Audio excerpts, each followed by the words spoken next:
Habang lumilipad sa isang karaniwang ruta sa ibabaw ng malawak na karagatan, may bagay na napansin siya sa isang malayong isla, isang bagay na kumikilos sa paraang hindi likas. Habang papalapit siya, ang tanawing bumungad sa kanya ay nagdulot ng matinding takot. Bago tayo sumabak sa kahanga-hangang kwentong ito, siguraduhin muna na mag-subscribe ka sa channel at sabihin sa mga komento kung saan ka nanonood mula sa iba't ibang bahagi ng mundo. Nagsisimula pa lamang sumilip ang araw nang dalhin ni Kapitan Alejandro Perez ang kanyang eroplano sa malawak na kalangitan ng Pasipiko. Ang tuloy-tuloy na ugong ng mga makina ay bumabalot sa kabina, isang tunog na napakalapit na sa kanyang puso na para bang ikalawang tibok nito. Sa malawak na bintana ng cockpit, ang tanawin ay walang iba kundi walang katapusang asul. Sa itaas ay nakahain ng langit na tila walang hanggan, at sa ibaba na may kumikislap ang dagat sa malambot na liwanag ng bukang liwayway. Halos nabubura ang hangganan ng dagat at langit sa ginintuang ulap. Ang mga ganitong araw ang nagpapaalala kay Alejandro kung bakit niya minahal ang paglipad. Hindi lang ito trabaho, isa itong kalayaan. Ngunit ito rin ay responsibilidad na laging may kaakibat na panganib na maaaring lumitaw kahit anong oras. Lumaki si Alejandro na hinubog ng hirap at disiplina. Sa isang mahirap na lugar siya nagkaisip kung saan kakaunti ang pagkakataon at karaniwan ng banta sa araw-araw. Pinilit niyang pumasok sa mundo ng abyasyon gamit lamang ang kanyang determinasyon at tibay ng loob. Ang kanyang maitim na balat at matapang na mga guhit sa mukha ay patunay ng kanyang pinagmulan. Ngunit ang kanyang matalim at walang alinlangang mga mata ang tunay na nagsasalaysay ng kanyang mga pinagdaanang laban, mga pagsubok na nalampasan at mga digma ang haharapin pa. Para sa kanya, ang paglipad ay hindi lamang propesyon. Isa itong sagisag ng bawat balakid na kanyang dinaig. At ang misyon niya ngayong araw ay tila isang normal na gawain lamang. Ang kanyang tungkulin ay isang karaniwang mahabang paglipad sa malalayong bahagi ng Pasipiko. Maikli at simple ang pre-flight briefing. Lilipad siya sa isang malawak na ruta sa ibabaw ng ilang liblib na isla, magtatala ng lagay ng panahon at magmamasid para sa anumang kahina-hinalang aktibidad sa dagat. Iyon lamang. Ang kanyang co-pilot ay isang automatikong sistema na nakabantay sa radar at mga sukat, kaya't halos siya lamang ang kasama niya. Tahimik ang araw, walang alarma, walang aberya, tanging ang nakakaantok na ugong ng makina at kislap ng araw sa karagatan ang kanyang kaagapay. Umupo siya ng maluwag, isang glove na kamay nakapatong sa kontrol. Pamilyar ang lahat. Ang banayad na berdeng ilaw ng panel, ang bahagyang amoy ng langis at metal, at ang pakiramdam ng pagkakasakay sa isang maselan ngunit makapangyarihang sasakyang sumusunod sa bawat utos niya. Bagaman paulit-ulit ang ganitong paglipad, tinatanggap ito ni Alejandro bilang pagkakataon ng katahimikan. Mahalaga sa kanya ang katahimikan. Nagbibigay ito ng puwang para mag-isip. Ang kanyang kabataan ay binuo ng ingay, sigaw ng sirena, putok ng baril sa malalayong kanto.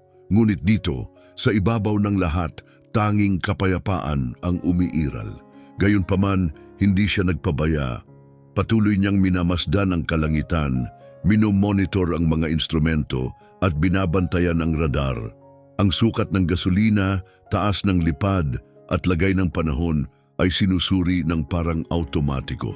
Ang kanyang mga taon ng pagsasanay ay humubog ng ganitong pag-iingat bilang ugali.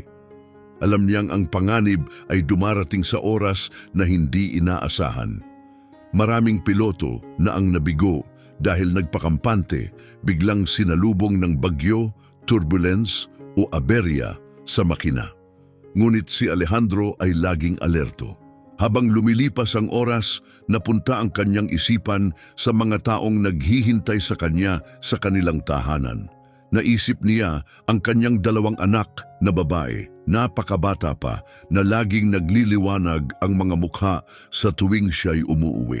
Higit sa lahat, nais niyang makita ang kanilang paglaki at ang kanyang asawa lagi sa kanyang isipan. Siya ang naniwala kay Alejandro kahit noong hindi niya kayang paniwalaan ang sarili. Ang kanyang pagmamahal ang nagpatatag sa kanya sa pinakamahirap na panahon. Kahit ngayong libu-libong talampakan ang taas niya mula sa dagat, ang lakas nito ang nagbibigay saysay sa kanya. Sa ibaba, ang karagatan ay kumikislap sa ilalim ng araw, payapa at kalmado. Mula sa taas, ito'y parang makinis na salamin na napuputol lamang ng paminsang alon o bula. Ngunit alam ni Alejandro ang katotohanan. Nakalipad na siya sa ibabaw ng mga bagyo at nakita ang kanilang iniwan, mga barkong na pira-piraso, mga taong nakakapit sa maliliit na balsa, halos hindi makita laban sa walang hangganang bughaw.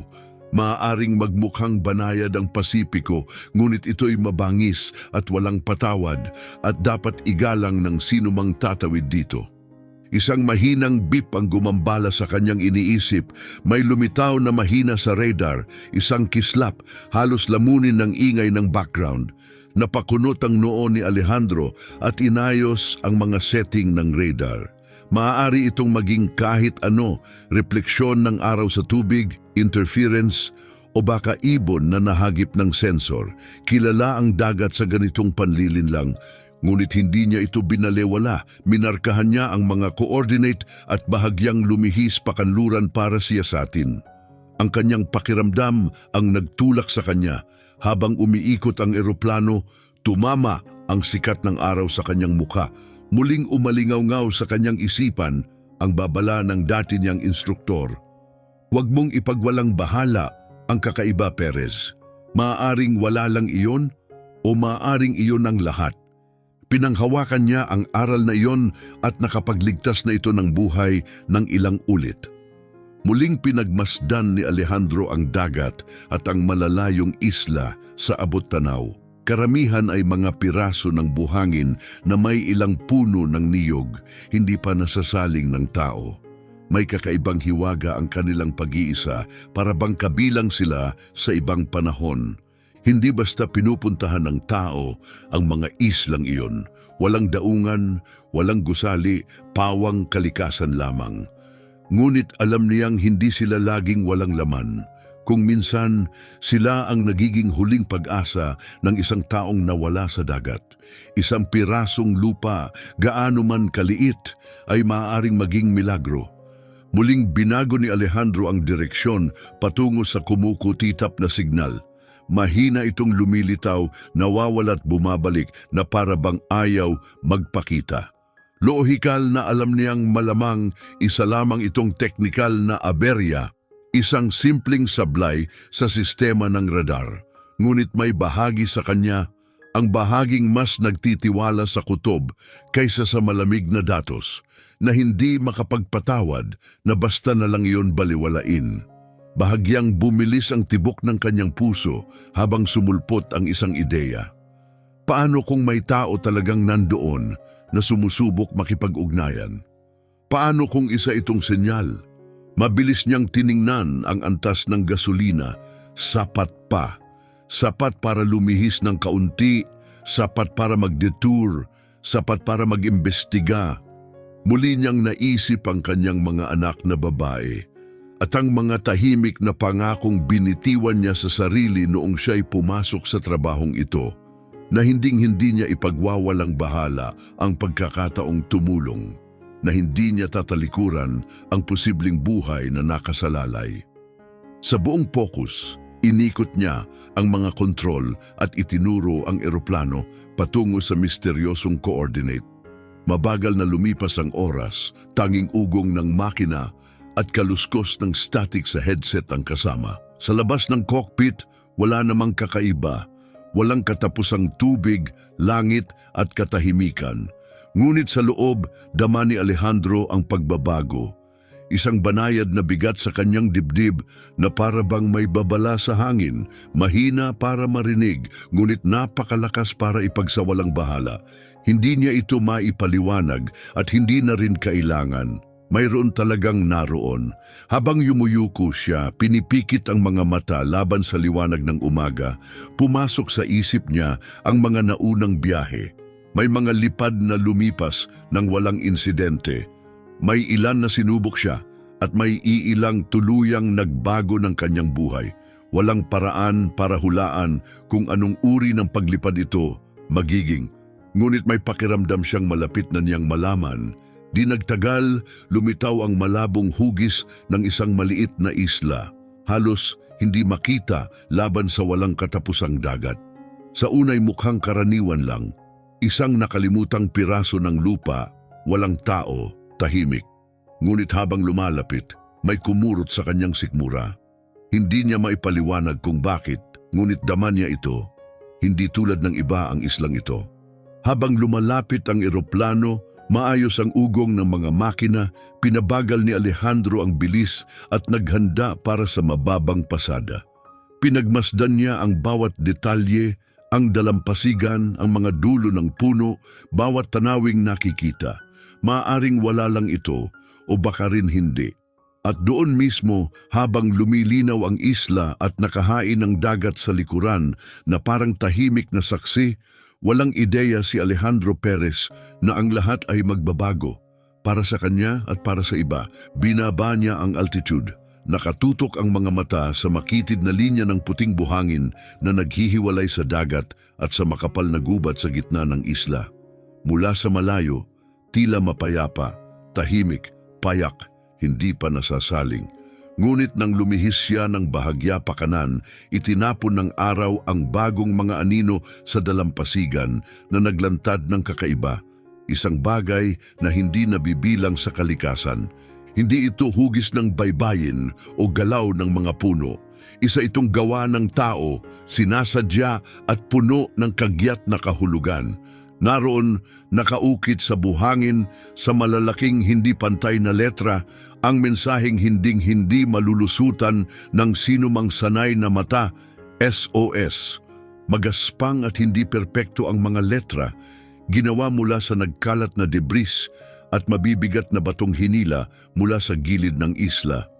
May mga hugis na unti-unting binubura ng buhangin, ngunit malinaw ang kahulugan. May taong nagbuhos ng oras, lakas at desperasyon upang matiyak na makikita ito mula sa itaas. Biglang bumilis ang tibok ng puso ni Alejandro. Hindi ito aberya sa radar, hindi ito maling signal. Totoo ito, isang hiyaw ng tulong. Mahigpit ang kanyang kapit sa mga kontrol habang lalo pang ibinaba ang lipad. Ngayon mas malinaw ang tanawin, ang perpektong kurba ng dalampasigan, ang makapal na berdeng gubat sa kabila at ang malakristal na alon na humahaplos sa pampang. Ngunit nakatutok lang ang mga mata ni Alejandro sa tatlong nakapangingilabot na letra. Nakatayo ang mga iyon na parang sigaw sa katahimikan. Ipinakita ng radar na may ibig sabihin ang lahat. Isang senyal nga ito, mahina, pasulpot-sulpot, ngunit totoo. At ngayon, naroon mismo ang ebidensya, nakaukit sa buhangin ng mga kamay na tumangging sumuko. Muli siyang yumuko, masusing sinusuri ang baybayin, sa unay walang galaw. Pagkatapos, may kumilos malapit sa gilid ng gubat, banayad, madaling palampasin. Ngunit nakita niya ito, mga tao. Isang maliit na grupo ang sumulpot mula sa gilid ng gubat, mabilis ang kilos. Marahas nilang iwinalang bahala ang takot at itinaas ang mga kamay. Kumakaway ng walang tigil, isang desperadong sayaw ng pag-asa at pangamba. Hindi bababa sa tatlo sila, maaaring higit pa, ngunit mahirap tantyahin mula sa taas. Mukhang payat, marupok, parang mga anino kaysa tao, ngunit malinaw ang kanilang pakiusap. Inikot ni Alejandro ang eroplano, paikot sa isla. Tumugon ang mga figura ng mas masigla, gumugulong sa buhangin, kumikilos na parang bawat hakbang ay mahalaga. Hindi lamang sila humihingi ng tulong. May takot sa kanilang galaw, desperasyon, parang ito na ang huling pagkakataon upang sila'y maligtas. Nanuyo ang lalamunan ni Alejandro, malinaw na matagal nang napapadpad ang mga taong ito. Pagkatapos, sa di kalayuan, may iba pa siyang nakita. Malapit sa dulo ng dalampasigan, kalahating nakabaon kung saan humahalik ang alon sa buhangin. Naroon ang baluktot na labi ng isang bangka. O kung ano ang dati bangka, wasak ang kahoy nitong katawan, nakalitaw ang mga piraso na parang nabaling mga tadyang. Ang layag ay durog at bumagsak. Hindi ito simpleng bangkang pangingisda o libangan.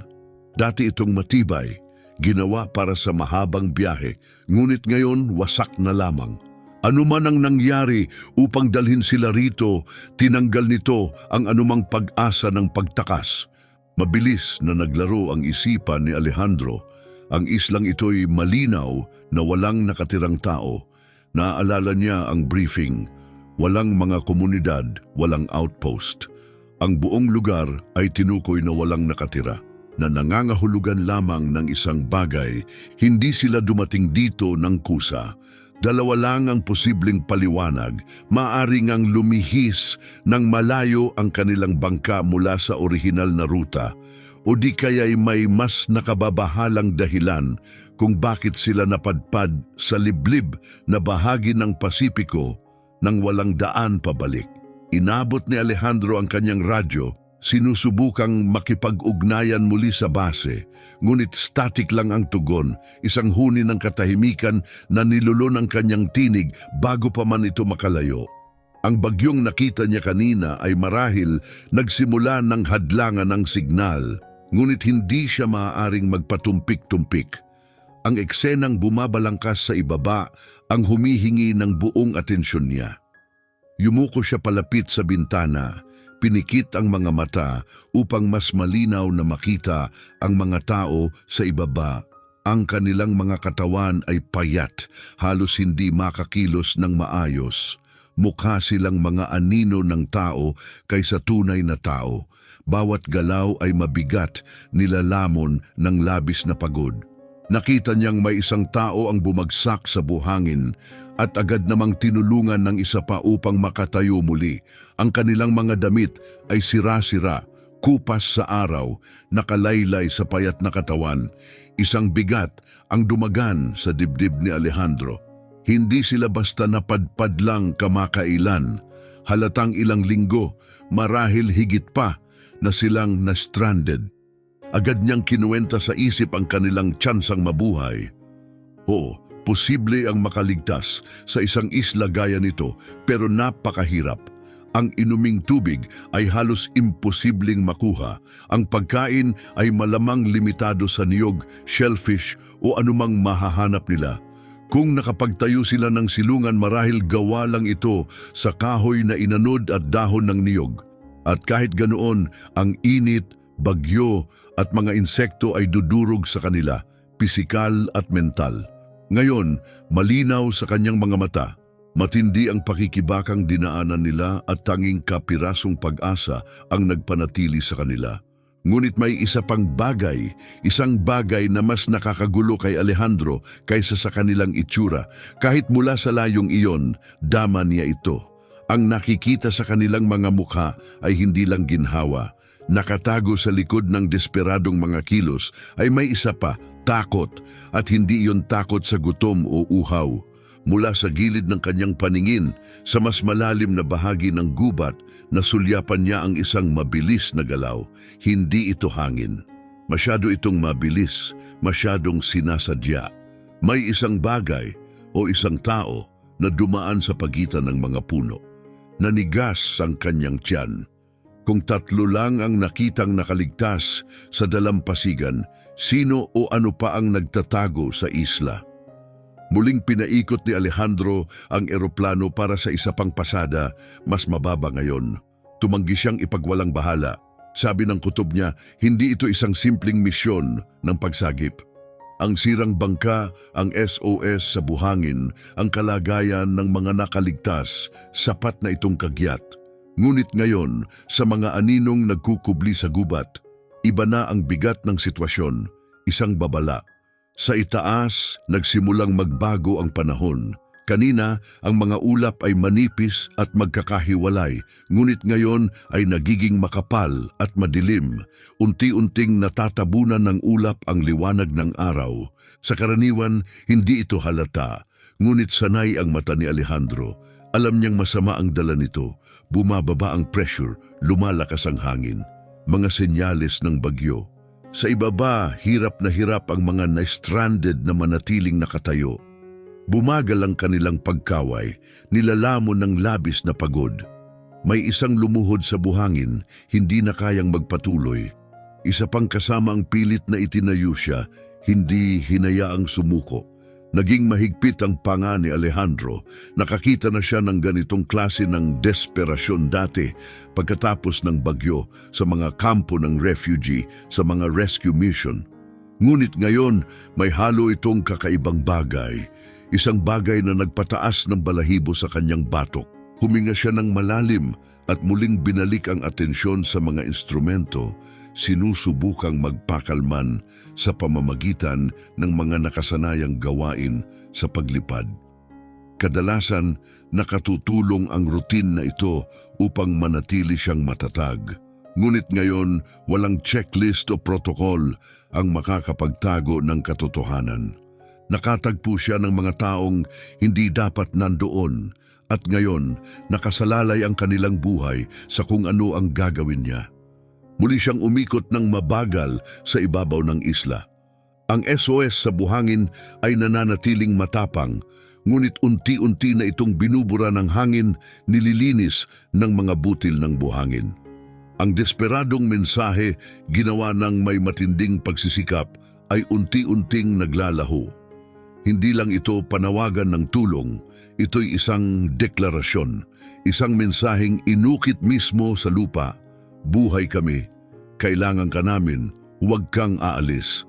Marami nang nakita si Alejandro sa kanyang karera, mga mapanganib na paglikas, mga matitinding search and rescue. Ngunit ang tanawin ng mensaheng iyon at ng mga taong mahina sa dalampasigan ay mas malakas ang tama kaysa sa karamihan. Hindi ito aberya sa kagamitan, hindi ito maling pagbabasa. Ito'y totoo at kailangan ng aksyon.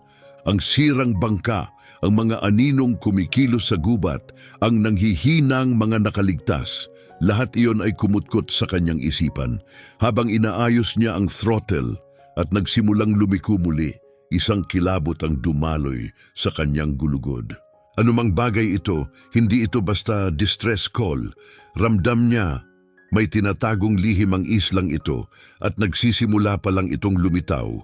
Pinilit niyang manatiling kalmado, manatiling nakatuon.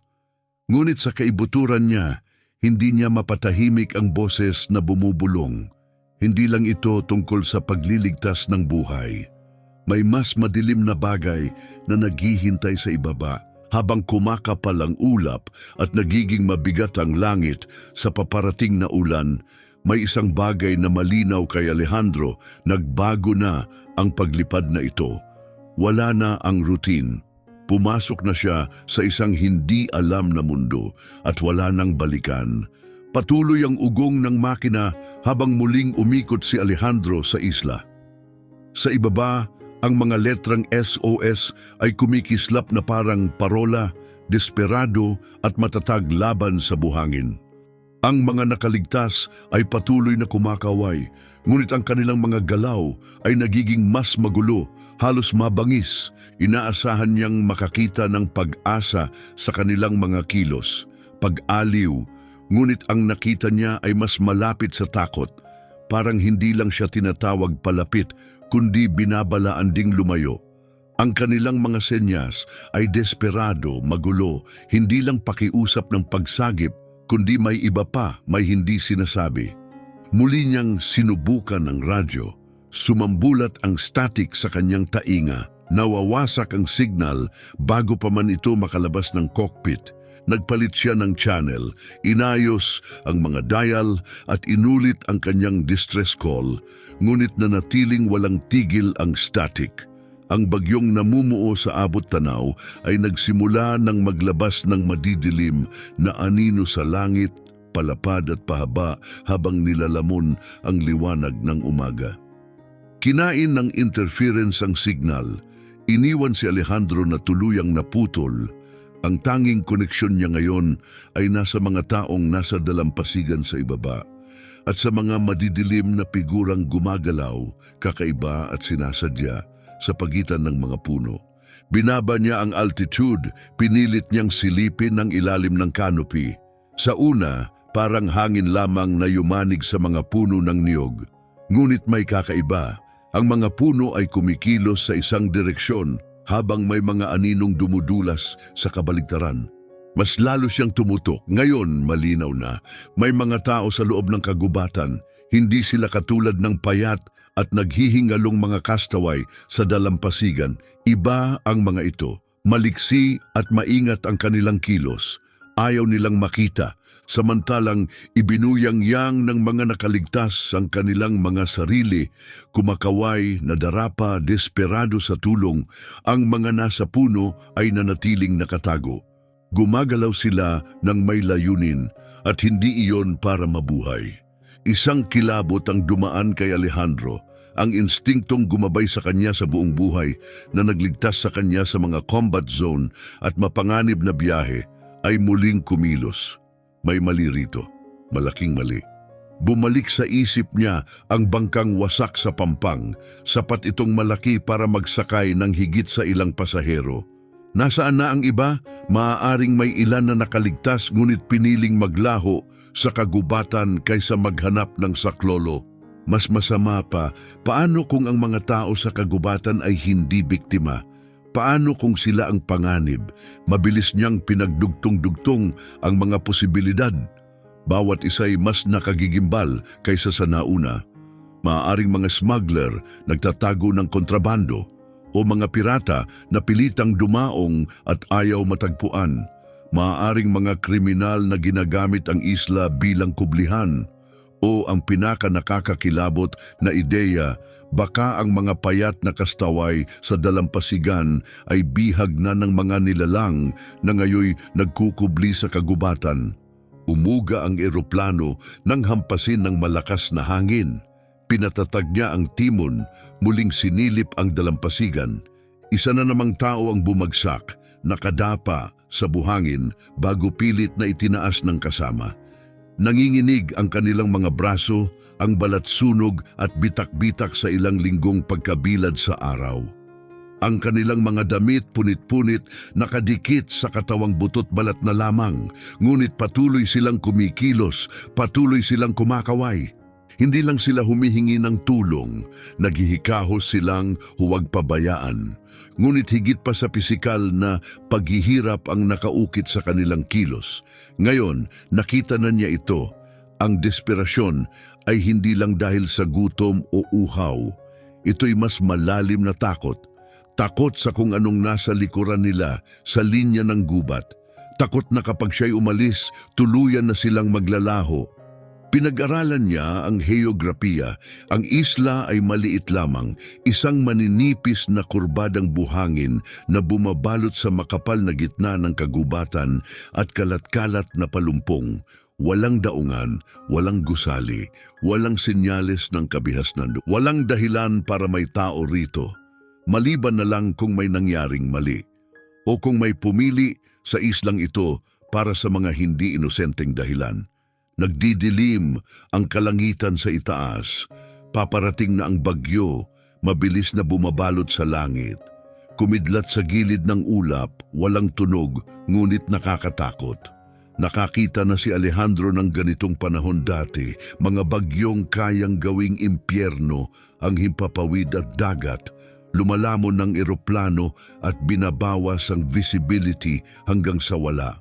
Kaunting oras na lang ang natitira, ngunit bawat minutong umiikot siya ay mas maraming piraso ng palaisipan ang lumilitaw at hindi siya nito pinakakawalan. Mahigpit ang kapit niya sa timon, kumikiskis ang balat ng guwantes sa leather habang nilalaro ng hangin ang pakpak ng eroplano. Naisip niya ang mga standard procedure. Ayon sa protocol, kung makakita siya ng mga survivor, dapat niyang markahan ang coordinate, mag-radio ng tulong at maghintay ng utos. Simple, epektibo. Ngunit ang protokol ay isinulat para sa mga sitwasyong malinaw at tahimik. Ito'y kabaligtaran ng ganoon. Hinahabol siya ng mga anino sa kagubatan. Totoo sila, sinasadya. Hindi ito guni-guni ng mata o ilusyon. At biglang may kumilos, isa sa mga nakaligtas sa dalampasigan ang nagtaas ng 2 kamay, bumagsak sa kanyang mga tuhod at mariing nagtuturo patungo sa gubat. Kahit mula sa taas na ito, malinaw ang kahulugan.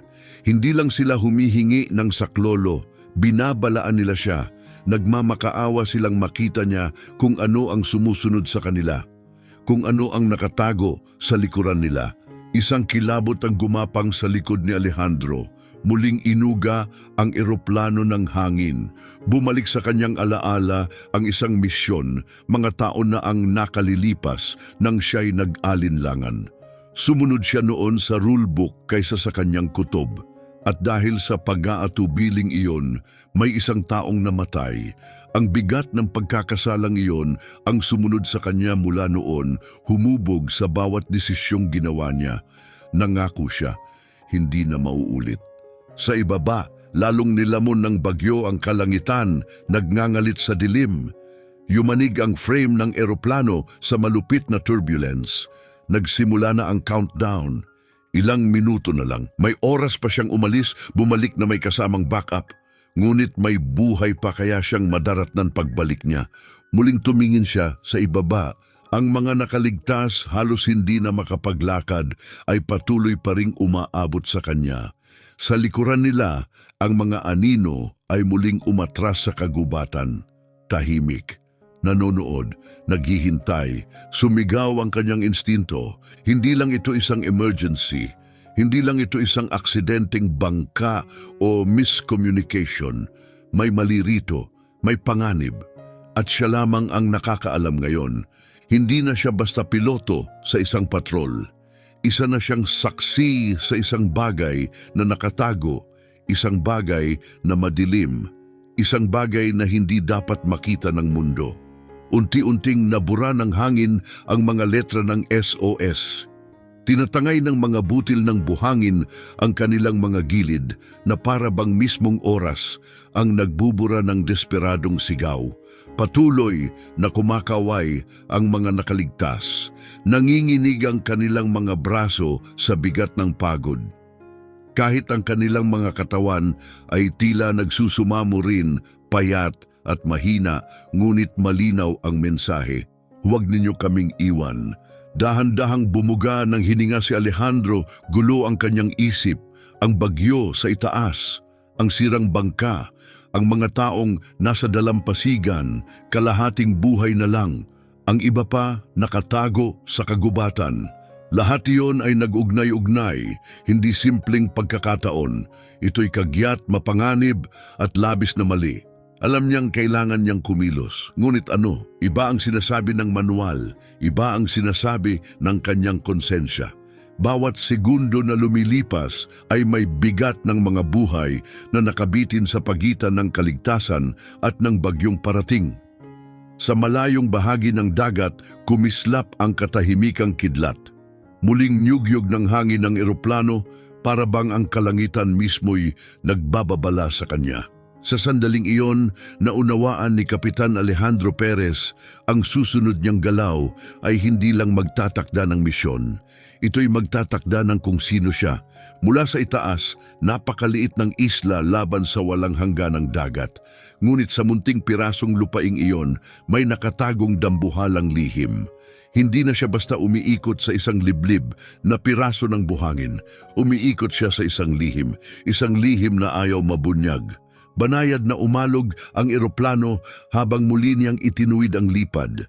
Nakatitig ang kanyang mga mata sa dalampasigan kung saan ang mga figura ay halos bumigay na sa bigat ng sarili nilang mga katawan.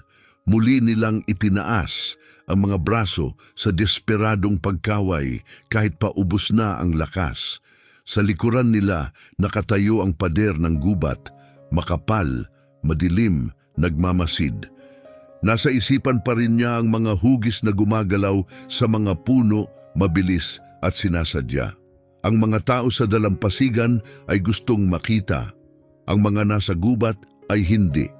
At ang pagkakaibang iyon ay lalong sumisiksik sa kanyang dibdib.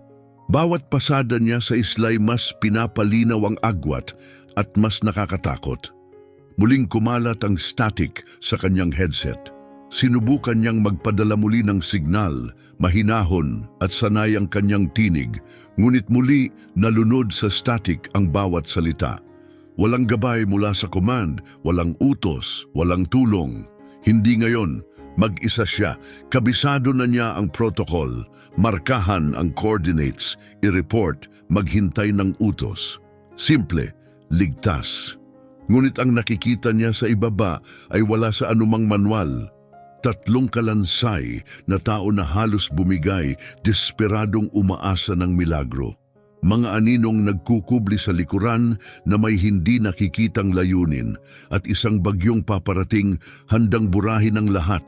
Nagsimula siyang magkwenta gaano katagal bago makabalik sa base, ilang oras bago makabalik ang tulong. Kahit pa perpekto ang koordinasyon, mauuna pa rin ang bagyo. Bukas, maaaring nakatago na sa pader ng ulan at hangin ng isla, hindi na matatagpuan, hindi na maaabot. Inisip niyang iulat ito, ang SOS, ang bangkang wasak, ang mga nakakatakot na nakaligtas. At pagkatapos, inisip niya ang magiging reaksyon, pagdududa, pag-aatubili at ang katotohanan na huli na ang lahat. Hindi na makakaligtas ang mga survivor. Mawawala ang kanilang mga katawan, lulunin ng dagat ang kanilang mga sigaw, dumagan ang kirot sa dibdib ni Alejandro. Lalo niyang hinigpitan ng hawak sa timon, kumikiskis ang guwantes sa leather. Nangyari na ito sa kanya noon, ilang taon na ang nakalilipas sa isa pang misyon, sumunod siya sa utos kahit iba ang sigaw ng kanyang kutob. May bangkang pangingisda na nagpadala ng mahinang distress call, malabo ang coordinates, kulang ang detalye. Ginawa niya ang hinihingi ng protocol. Minarkahan niya ang posisyon, iniulat ito at bumalik sa base. Pagdating ng rescue, lumubog na ang bangka, patay na ang lahat ng sakay. Hindi niya nakalimutan ang mga pangalan sa ulat, hindi niya nakalimutan ang katahimikan pagkatapos. Dala-dala niya ang alaala araw-araw. At ngayon, habang nakatingin sa mga taong kapit sa huling hininga at kumakaway para sa tulong, muling bumigat ang damdaming iyon. Ngunit ngayon, may pagpipilian siya. Ang islay walang runway, tanging makitid na dalampasigan lang, malambot at hindi matatag. Paparating na ang bagyo. Pinipiganan ng hangin ang mga pakpak, nilalapit ang eroplano sa kawalan ng balanse. Ang isang maling landing ay maaaring sumira sa eroplano. Maaari siyang bumagsak, maaari siyang mamatay. At kung makalapag man siya ng buhay, mag-isa siya, walang backup, walang armas. Siya lang, at kung anuman ang nagkukubli sa gubat, sumisigaw ang lohika, umalis, ngunit hindi iyon ang nag-iisang tinig.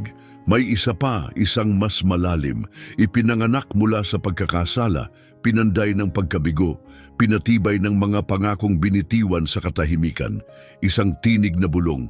Kung may pag-asa pa, hindi ka aalis.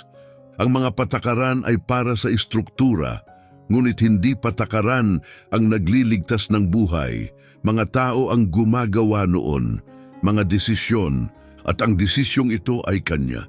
Dahan-dahan siyang huminga, sinusubukang pakalmahin ang sariling tibok ng puso.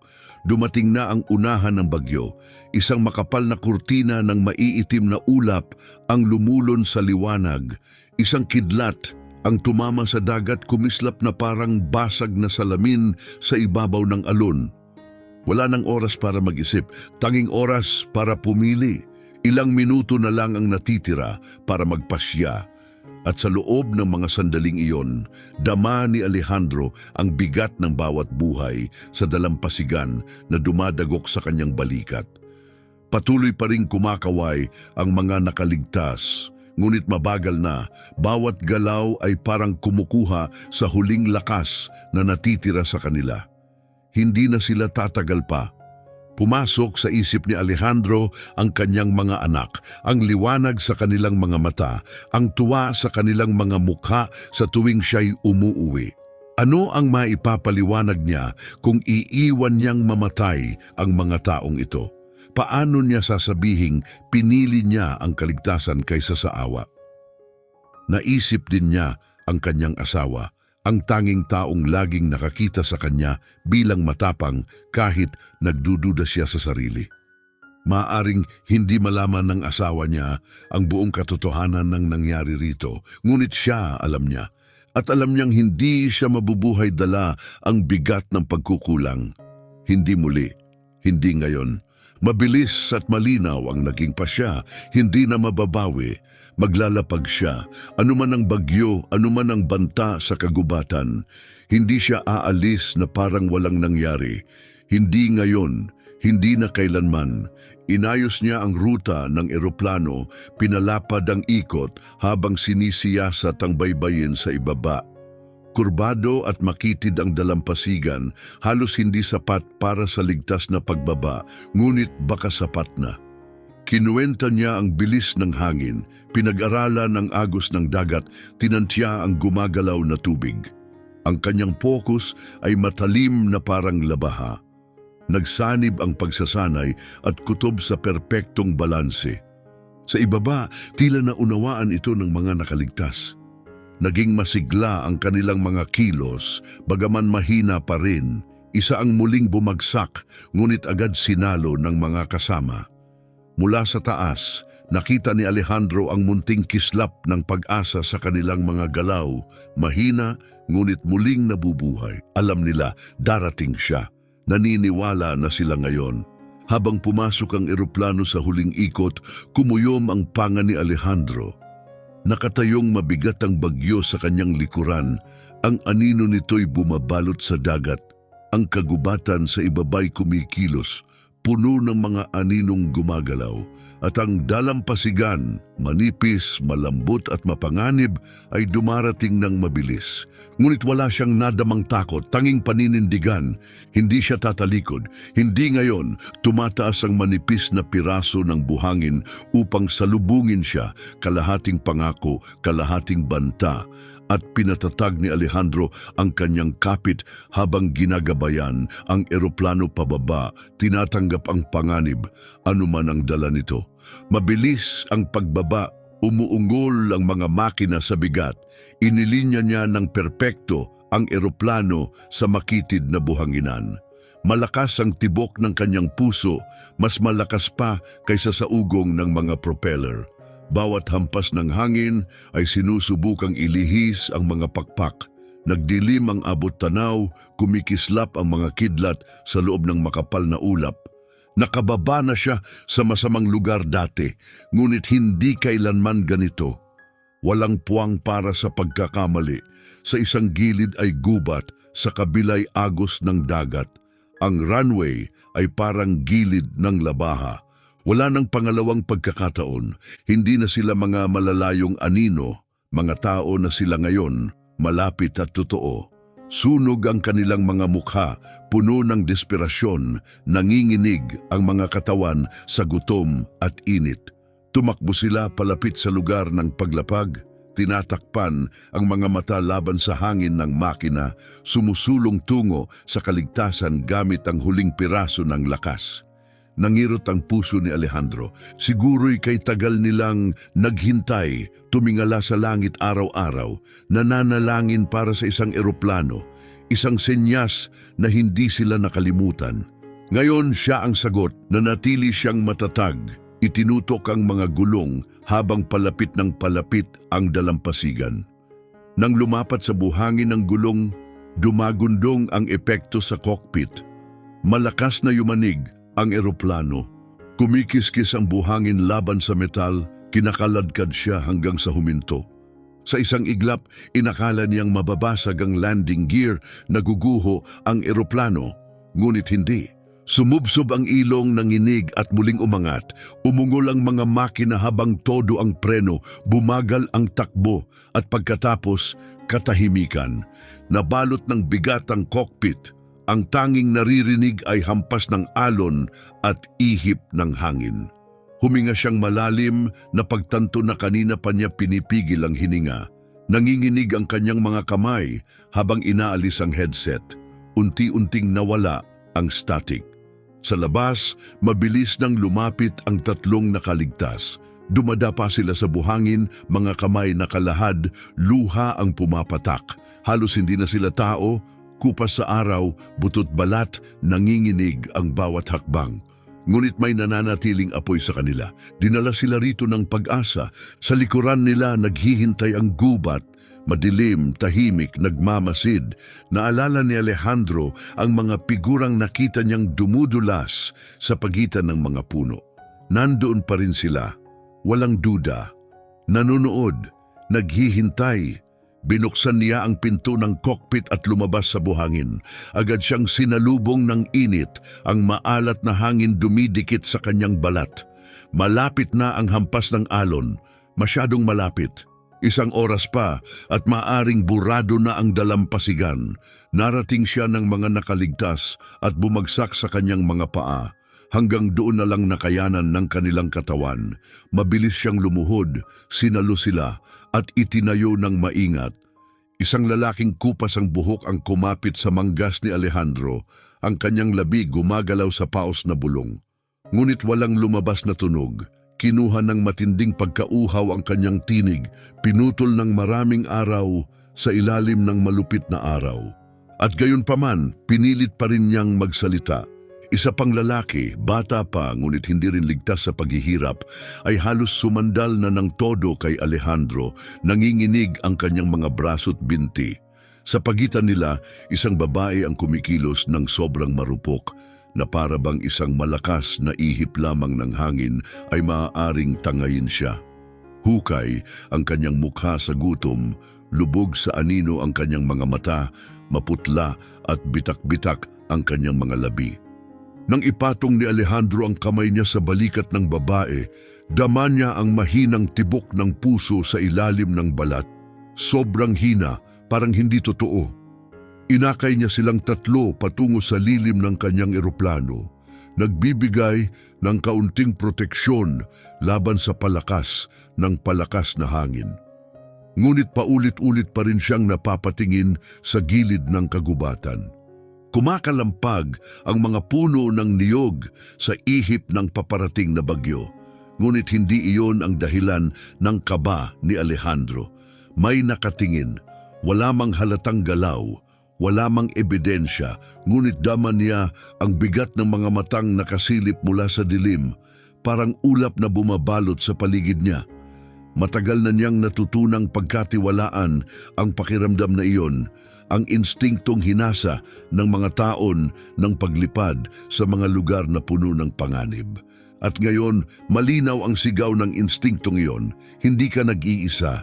Mahigpit ang kapit ng mga nakaligtas sa kanya, halos hindi kumukurap, takot na baka maglaho siya kapag sila'y pumikit. Kinuha ni Alejandro ang tubig mula sa kanyang emergency kit at iniabot sa kanilang mga kamay. Uminom sila ng halos lamunin ng bawat lagok, sobrang bilis, nakakatakot na baka sila'y mabulunan, ngunit masyado ng desperado ang kanilang katawan para huminto. Ganon kalakas ang panginginig ng babae, kaya't kinailangan niyang hawakan ang bote para sa kanya. Tinutulungan siyang idikit ang labi sa bunganga ng sisidlan. Wala siyang sinabi. Hindi pa. Darating ang oras ng mga tanong, ngunit ngayon, sapat na ang kanilang kalagayan bilang sagot. Gutom sila, takot sila, at matagal na nilang dinadala ang hirap na iyon. Ngunit patuloy ang pagtakbo ng isip ni Alejandro, hindi mawala sa kanyang isipan ang wasak na bangka sa dulo ng dalampasigan, ang sirang katawan nitong kalahating nakabaon sa buhangin. Ilan kaya ang nasasakay nito? Ilan kaya ang nakaligtas? At sino ang mga nilalang na nakita niyang gumagalaw sa kagubatan kanina? Mga kaaway ba sila?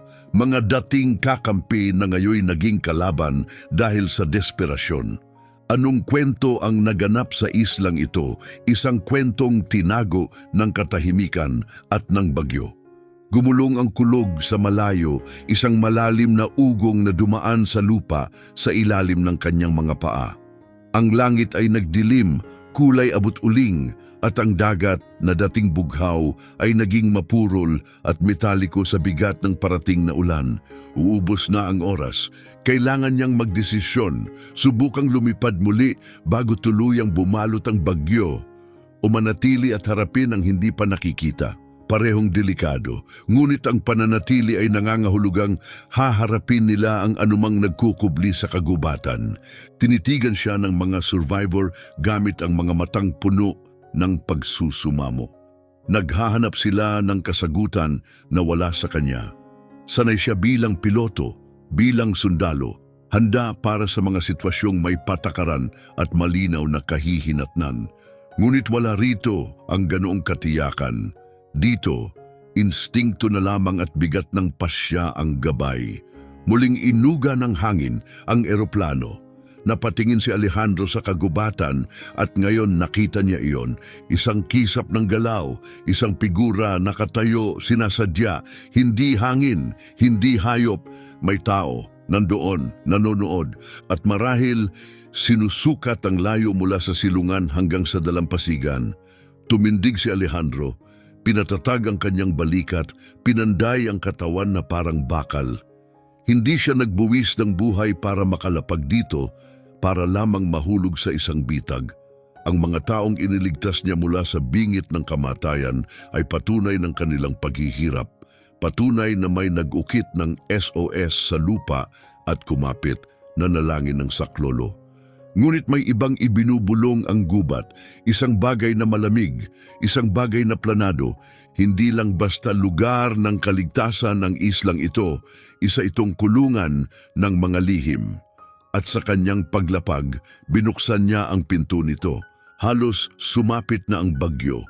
Ang linya sa pagitan ng panganib at pagliligtas ay nabubura sa bawat hampas ng alon, sa bawat bugso ng hangin na yumanig sa balat ng eroplano. Ngunit hindi natinag si Alejandro. Anuman ang itinatago ng isla, anumang katotohanan ang nakalibing sa katahimikan nito, haharapin niya. Pinili na niya ang landas na ito at tatapusin niya ito. Sumabog ang isa pang alon sa baybayin, nagwisik ng alat sa buhangin malapit sa gulong ng eroplano. 3 survivor ang nagkubli sa ilalim ng pakpak na parang ito'y kuta. Ang kanilang mga payat na katawan ay nagsiksikan habang mahigpit na nakahawak sa kanilang mga bote. Uminom sila ng desperado, ngunit nananatiling nakatitig ang kanilang mga mata sa kagubatan. Bawat pag-ihip ng hangin ay nagpapatigil ng kanilang hininga, hindi lang pagod iyon, takot iyon. Nakakita na si Alejandro ng ganitong tingin noon sa mga digmaan, sa mga gibaang lungsod, sa mga mukhang binantayan ng kamatayan. Ngunit iba ito. Ito'y takot na hinubog ng isang presensyang hindi nagpapakita, ngunit may kontrol sa lahat. Lumuhod siya sa tabi nila, handa sanang magsalita, ngunit inunahan siya ng matandang lalaki. Itinaas nito ang nanginginig na kamay at bumulong ng isang salita lamang, tuyot at basag sa lalamunang tuyot sa uhaw, panganib. Pagkatapos, ibinaling nito ang ulo patungo sa gubat at halos sumiksik sa sarili na parang isang taong binabantayan ng isang bagay na may kapangyarihan sa kanya. Sinundan ni Alejandro ang kanyang tingin, muling kumilos ang mga puno mas malalim ngayon. At pagkatapos, galaw, hindi ito ilusyong dala ng liwanag, hindi ibon, hindi sanga, mga figura, hindi gutom, hindi mahina. Gumagalaw ng may layunin, mabilis, tahimik, sanay, mga mandaragit. Dahan-dahang tumayo si Alejandro, naninigas ang katawan, ang kamay dahan-dahang dumapo sa baril na nakaholster sa kanyang hita. Standard issue. Matagal na niyang hindi ginamit, ngunit ngayon, Ito na lang ang tanging sandata sa pagitan ng kaligtasan at ng kung anumang kasunod. Muling kumaluskos ang gubat at ngayon mas malinaw na niyang nakita, mahahabang katawan, malalakas, dumudulas sa pagitan ng mga puno, sinusubaybayan siya ng may nakakatakot na eksaktong pagkilos. Hindi sila lumalapit para humingi ng tulong, sila'y nanonood at sila'y naghihintay. Hindi magulo o desperado ang kanilang mga kilos, metodikal, kontrolado. Hindi sila mga gutom na nakaligtas na sobrang hina para humingi ng tulong. Mga lalaking nagtatago nang may layunin sila. Nanginig ang panga ni Alejandro habang lumulubog sa kanya ang katotohanan. Ang 3 taong nagukit ng desperadong SOS sa buhangin ay hindi nag-iisa sa islang ito. Hindi lang sila mga survivor, mga bihag sila. Mabilis na nag-ugnay-ugnay ang lahat ng piraso. Ang wasak na bangka ay hindi simpleng sasakyan ng mga malas na manlalakbay. Malamang ito'y ginamit ng mga smuggler. Marahil ay nagdadala sila ng ilegal na kargamento o kahit mga tao. Anuman ang dala nila, sinalubong ng kapahamakan ang kanilang barko. Ngunit nakaligtas sila. At hindi tulad ng 3 basag na kaluluwang ngayon ay nagkukubli sa ilalim ng pakpak ng eroplano. Ang iba ay inangkin ang isla bilang kanila. Ang 3 ay hindi kailanman kakampi. Sila'y mga bilanggo, iniwan upang mabulok, iniwan upang mamatay, bantay ng mga lalaking ngayoy nagkukubli sa kagubatan. Nanlamig ang sikmura ni Alejandro. Ang mga puno ay hindi na basta mga puno. Mga rehas ang mga ito at may nagpasya na maghari mula roon. Bumagsak sa buhangin ang babae sa tabi niya, sobrang hina para manatiling nakatayo. Lumuhod si Alejandro at marahang sinuri ang kanyang pulso. Mahina, halos wala, parang kandilang kumukurap sa hangin. Tiningnan niya ang 2 lalaki sa tabi nito. Pagod, butot balat, ngunit pilit pa ring sinusubukan na manatiling nakaupo. Ang kanilang mga mata ang nagsalita para sa kanila.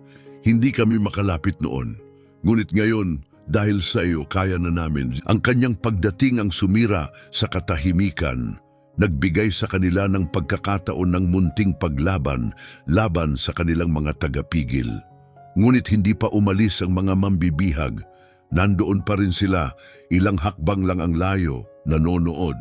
Umungol ang bakal na balat ng eroplano sa ilalim ng humihigpit na hangin, malapit na ang bagyo. Ngunit nakatutok pa rin ang isip ni Alejandro sa mga puno, sa mga anino, sa kung anong susunod. Bawat pagpipilian ay may matinding kapalit. Kung susubukan niyang mag-take off ngayon kasama ang 3 halos walang malay na sakay, maaaring traidorin siya ng madulas na buhangin. Isang maling galaw at maaaring bumagsak ang eroplano, punitin sila ng hangin. Ngunit ang pananatili ay mas mabigat, ang harapin ang mga lalaking nasa kagubatan. Mga lalaking ginawang kapangyarihan ang pagdurusa. Isang mabilis na kisap sa gilid ng gubat ang nagpatunay sa kanyang hinala. Naroon sila, nanonood, nagtutuos. Sa sandaling lumapag siya, naging banta na siya sa kanilang kontrol. At ngayon, hinding-hindi siya papalayain ng walang laban. Lumapag siya sa gitna ng isang malupit na laban. Isang bagay na malupit. Malupit at walang habag. Hindi na siya basta tagapagligtas. Naging hati siya sa pagitan ng mandaragit at biktima. Sinasabi ng kanyang pagsasanay na maghanda, protektahan ang mahihina. Ihanda ang sarili sa sagupaan. Sinasabi ng kanyang kutob na wala na itong iwasan ngayon.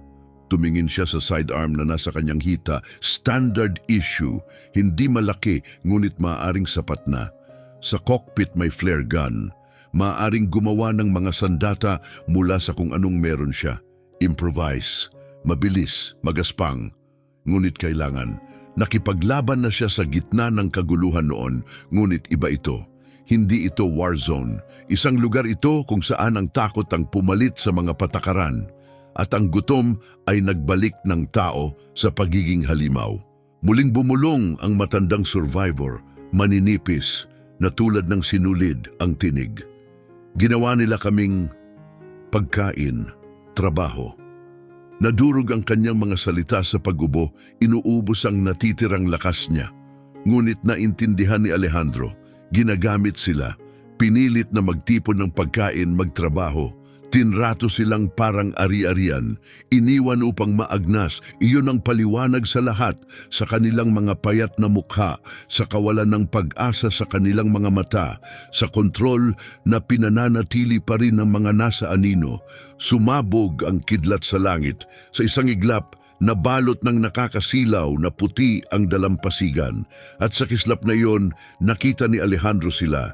Kalahating dosenang figura, magugulang, payat at mapanganib, nakatayo sa gilid ng kagubatan na parang mga asong gubat sa hangganan ng apoy. At muling binalot ng dilim ang lahat. Dahan-dahang tumindig si Alejandro, tuwid ang likod, matatag ang titig.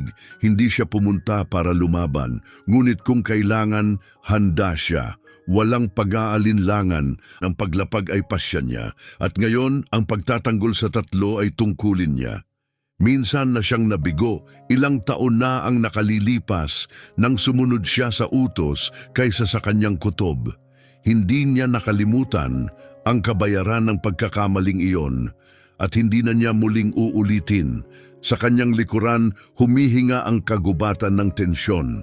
Sa paligid, pumipiga ang bagyo na parang buhay na nilalang. Ibinunyag na ng isla ang kanyang sikreto, isang lugar ng takot, isang lugar ng pamumuno sa pamamagitan ng pangingibabaw. At susubukin nito ang lahat ng pinaniniwalaan ni Alejandro tungkol sa tungkulin at tapang. Itinuon niya ang mata sa abot-tanaw. Kumislap muli ang kidlat, gumuguhit ng mga pilas na liwanag sa langit na nalunod na sa anino. Bumuhos ang ulan, malalaking patak na bumagsak sa lupa na parang bato. Mabilis na naging kurtina na nagbura sa linya ng lupa at dagat. Nakatayo si Alejandro, matatag, bahagyang lumulubog ang mga bota sa basang buhangin habang pinupunit ng hangin ang kanyang uniforme at tinutusok ng alat ng dagat at bagyo ang kanyang balat. Sa ilalim ng pakpak, magkayakap ang tatlong survivor. Nanginginig hindi lang dahil sa lamig, kundi dahil sa matinding takot. Hukay ang kanilang mga mukha, nakatitig sa kagubatan kung saan kumikilos ang mga anino. Hindi na sila natatakot na maiwan. Natatakot sila sa kung ano ang susunod. Nakakita na si Alejandro ng takot noon. Nakakita na siya ng mga lalaking tumitig sa kamatayan. Ngunit iba ito. Ito'y takot na bumubulong. Kahit makaligtas ka, hinding-hindi ka magiging malaya. Lumuhod siyang muli sa tabi nila, handang magsalita. Ngunit inunahan siya ng matandang lalaki. Itinaas nito ang duguang kamay, nanginginig at bumulong ng isa pang salita, panganib. Pagkatapos umurong siya nakatitig sa mga puno, sinundan ni Alejandro ang kanyang tingin. Gumalaw ang mga sanga, kumilos ang mga anino at muli niya silang nakita. Mga figurang payat ngunit alerto, dumudulas sa pagitan ng mga puno na parang mandaragit na sinusundan ng sugatang hayop. Dahan-dahan siyang tumindig, isang kamay na dumadapo sa hawakan ng kanyang baril. Hindi iyon sapat, ngunit iyon lang ang meron siya. At ang mga lalaking nasa gubat, hindi sila umaatras. Naghahanda sila. Sa ilang sandaling tila, nakapirmi ang oras, walang kumilos. Maging ang bagyo'y tila huminto ng paghinga, binalot ang isla sa masikip at nakakasakal na kapit. Humihingi ng pagsuko. Lalong lumakas ang hampas ng mga alon, nagtatapon ng bula ng dagat sa mataas na bahagi ng dalampasigan. Gumapang ang tubig, halos kainin ang gulong ng eroplano ni Alejandro. Isang kislap ng kidlat ang bumasag sa langit, pansamantalang inilantad ang gubat. Sa kisap matang iyon, nakita ni Alejandro ang mga kumikislap na mata, nakatuon, hindi kumukurap. Mga katawan na gumagalaw sa pagitan ng mga puno na parang aninong may misyon. Hindi sila desperadong survivor na umiiwas sa atensyon. Sila'y mga mandaragit at kanila ang isla. Naghihintay sila, nagkakalkula kung ang bagyo ang tatapos sa kanilang sinimulan o kung sila mismo ang kikilos. Ramdam ni Alejandro ang bigat ng kanilang mga mata sa kanya. Matindi, hindi bumibitaw, ngunit hindi siya kumilos, hindi siya natinag.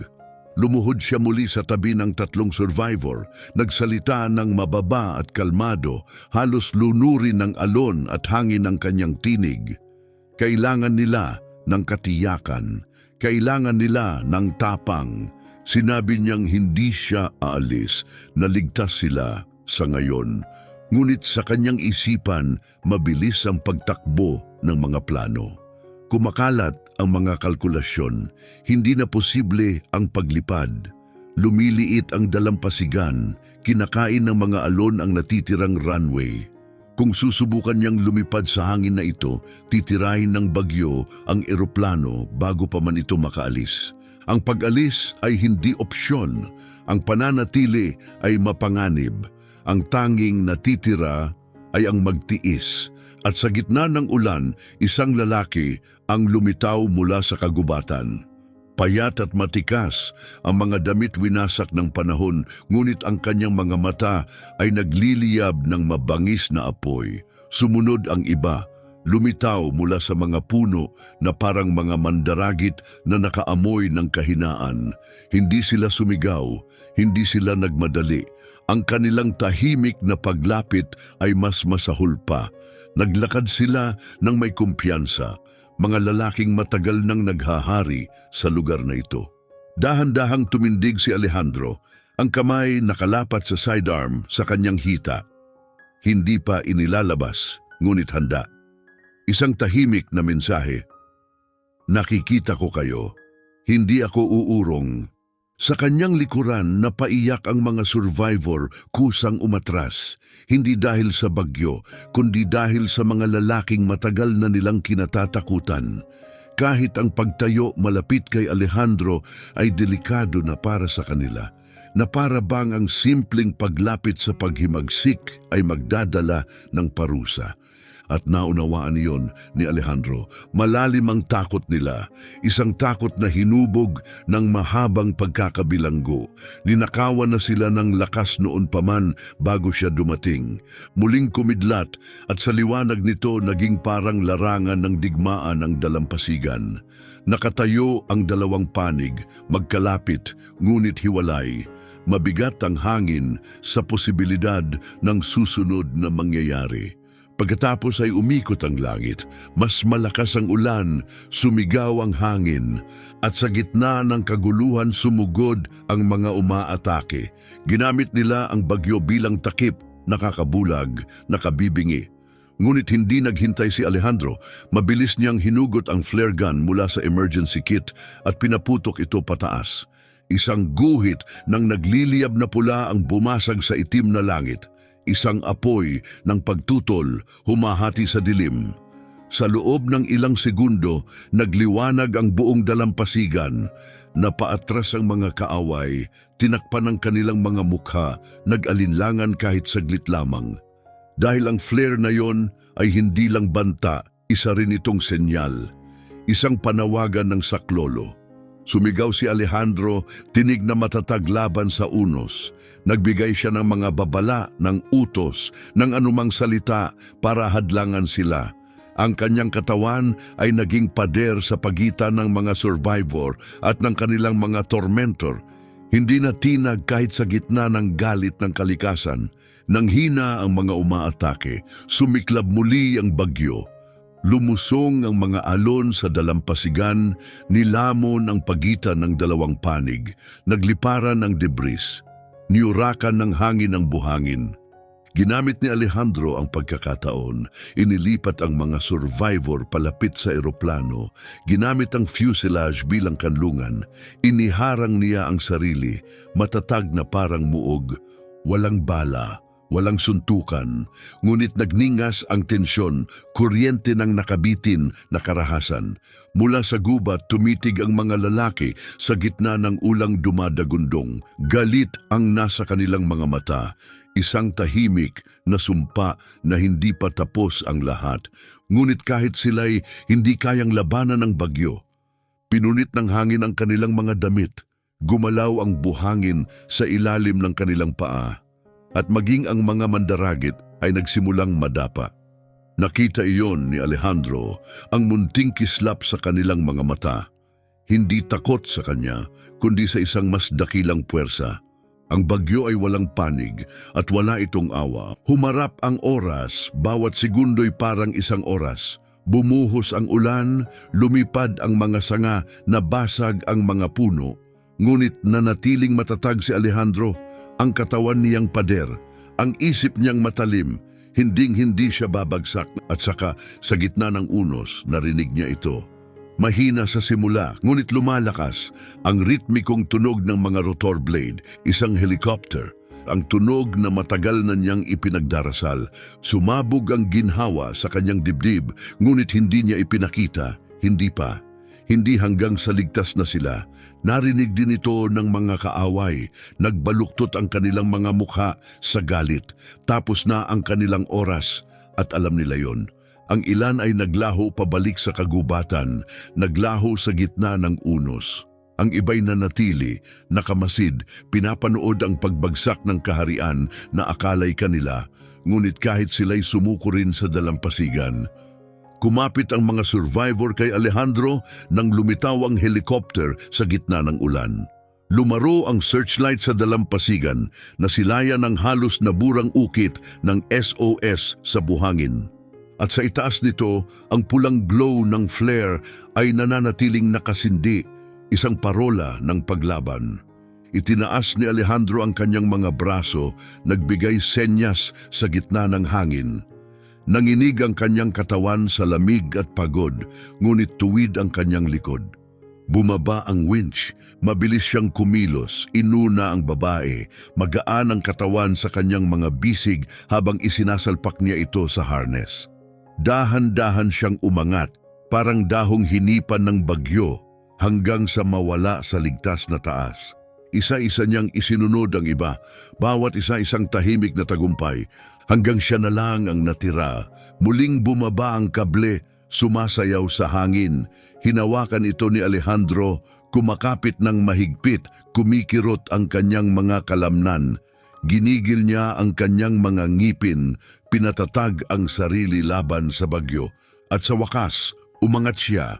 Umakyat sa gitna ng kaguluhan, sa gitna ng humuhuling ulan at hangin, palayo sa islang sumubok, sa lahat ng kanyang paniniwala at tapang. Sa loob ng helicopter, puro kaguluhan, sumisigaw ang hangin sa bukas na hatch. Pumapalo ang ulan sa gilid at naguunahang tinig na sumisigaw sa ibabaw ng ugong ng rotor. Ngunit para kay Alejandro, ito na ang pinakaligtas na lugar sa buong mundo. Tumingin siya sa paligid ng kabina. Ang tatlong nakaligtas ay magkakadikit, nakabalot sa kumot at agad na inaalagaan ng mga medik upang suriin ang kanilang kalagayan. Sa kabila ng bagyo, sa kabila ng mga bangungot ng isla, narito sila, buhay. Umagos ang ginhawa sa kanya, malalim todo at walang kapantay. Nakayanan nila, natalo nila ang kalupitan ng kapwa-tao, ang bagsik ng kalikasan at ang bigat ng desperasyon. At ngayon, habang umaangat sa ibabaw ng bagyo, naiwan na sa likod ang bangungot. Sa bintanang binabalot ng patak ng ulan, unti-unting naglaho ang isla sa dikalayuan, nilulo ng alon at hamog. Palit ng palit hanggang maging mantsa na lamang ito sa dagat. Ngunit alam ni Alejandro na ang mga sikreto nito'y mananatiling nakaukit sa kanyang alaala ng matagal. Umupo siya, nakasandal sa malamig na bakal na pader ng kabina. Ang buong katawan niya'y nananakit, mabigat ang mga bisig. Ngunit malinaw ang kanyang isipan. Ginawa niya ang pasyang manatili, maglapag, isugal ang lahat at naging sulit yon. Ang mga nakaligtas ay nahango, mula sa bingit ng katahimikan, mula sa kamay ng mga lalaking naniwala na walang sinumang darating, nabuwag ang kapangyarihang iyon. At si Alejandro ang bumasag dito. Sa labas, humahagupit pa rin ang bagyo, ngunit sa loob, nakaramdam siya ng kapayapaan, kalmado.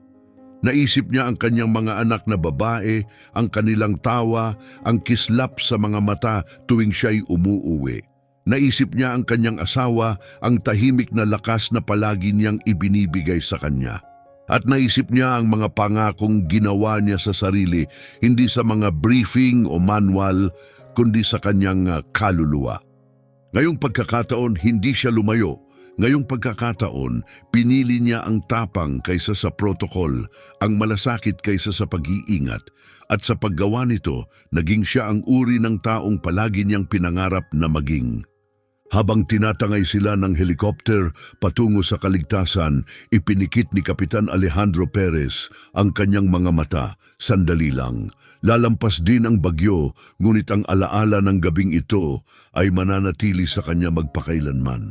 Mananatili itong nakaukit sa kanyang puso bilang patunay na ang kaligtasan ay higit pa sa swerte, na ang paggawa ng tama ay madalas may kapalit. At na kung minsan sa pinakakritikal na oras, maaring baguhin ng desisyon ng isang tao ang lahat. Kung hinubaran ka ng hininga ng kwentong ito, huwag palampasin ang susunod. Pindutin ang subscribe button upang hindi mo mamiss ang mga kwento ng kaligtasan, suspense at ng matinding tibay ng espiritu ng tao. Panoorin ang video sa screen ngayon para sa isa pang nakakagulat na kwento na magpapanatili sa iyo sa gilid ng iyong upuan hanggang dulo. At kung naantig ka ng paglalakbay na ito, ibahagi ito. Hayaan mong maramdaman din ng iba ang tensyon, puso at tapang na nagbigay rito ng tatak na hindi malilimutan.